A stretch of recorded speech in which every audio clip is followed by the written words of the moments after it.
I stand with the protesters. And I think all well-meaning Americans stand with the protesters. It's not an isolated incident. It is a continuum of cases and situations that have been going on for decades and decades and decades. These are just chapters in a book.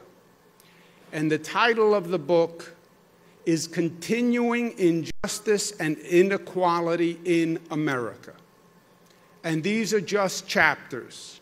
The chapters started modern day Rodney King in Los Angeles, 1991. Abner Louima in New York, 1997. Amadou Diallo in New York, 1999. Sean Bell in New York, 2006. Oscar Grant, Oakland, California, 2009. Eric Garner, New York City, 2014. Michael Brown, Missouri, 2014. Laquan McDonald, Chicago, 2014. Freddie Gray, Baltimore, 2015. Antoine Rose, Pittsburgh, 2018.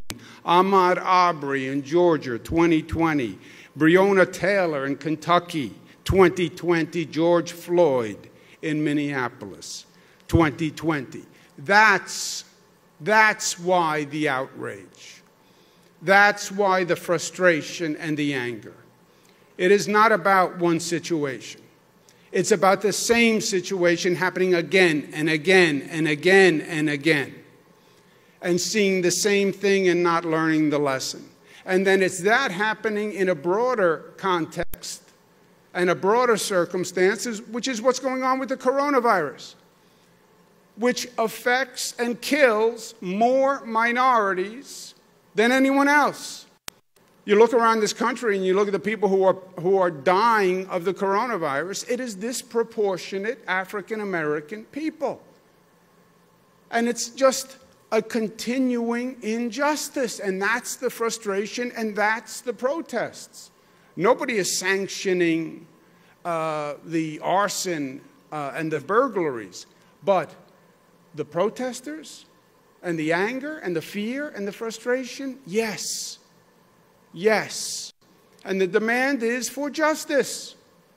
And when the prosecutor came out and said, well, there's other evidence, but I can't tell you anything more than that, that only incited the frustration. Injustice in the justice system. How repugnant to the concept of America. And over and over and over again. I stand against the arson and the burglary and the criminality. I stand with the protesters. And I think all well-meaning Americans stand with the protesters. Enough is enough. How many times do you have to see the same lesson replayed before you do something? This country is better than this. It has been better than this. And it shouldn't take this long to end basic discrimination and basic injustice.